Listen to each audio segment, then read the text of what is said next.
Number one, we will remove references to special committees of the redistricting committee, since the redistricting committee is no longer a standing committee of the Senate.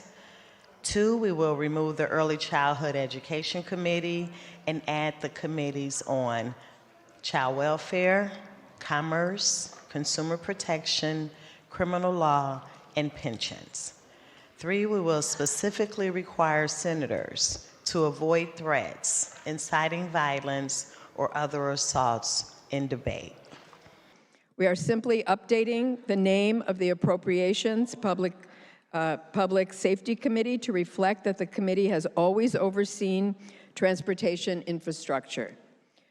We are creating a new Appropriations Pensions Committee to facilitate ongoing discussion on the retirement security of our public employees.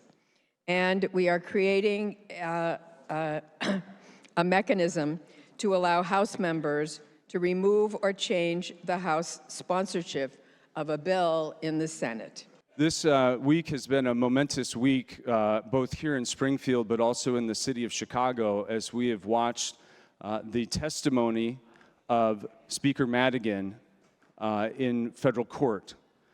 And the subject of the House Rules Committee, of which these rules, I must say, are essentially the same rules that Speaker Madigan had in place. And I'm sure you'll also say that Lee Daniels had rules in place in 1994 for a small period of time, and that's true as well. But these were Speaker Madigan's rules that existed for decades. These are not the same as Speaker Madigan's rules. And I didn't serve on Speaker Madigan's Rules Committee. Did you have an understanding, as the Speaker testified in court this week, Speaker Madigan, that the general rule was that if a sponsor wanted to call a bill, we would call it? I'm sorry, can you repeat that? Did you have an understanding under Speaker Madigan, as he testified this week in federal court, that his general rule was if a bill sponsor wanted to call the bill, we would call it? No, I did not hear Speaker Madigan's testimony. I was here.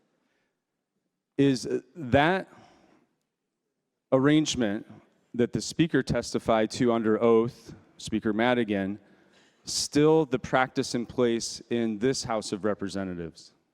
You know, I can only speak to the rules that we have now and the rules that are proposed.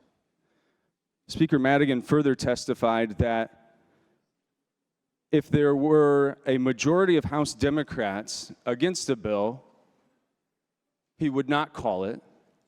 But if a substantial majority of his Democratic members wanted to call a bill, he would.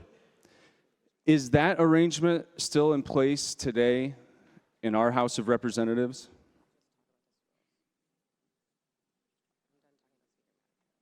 I cannot say what Speaker Madigan did or didn't do. As I said, I was not on his Rules Committee, and I would really like to go back to, if you have questions about these 104th rules that are proposed. And within House Resolution 26, it provides that each member should be allowed to identify one bill they get to call before committee for a hearing and have it voted on. And I can't emphasize this stronger, because while this may be one of the areas we disagree on, Leader, you believe that merely allowing a representative to come here and speak about bills everyone else is passing is actually allowing their constituents to be represented. I will tell you that a good number of the 108,000 people I represent feel like they weren't represented last time. Because in the 103rd General Assembly, despite the fact that I filed 40 or so bills, I was allowed to call absolutely 0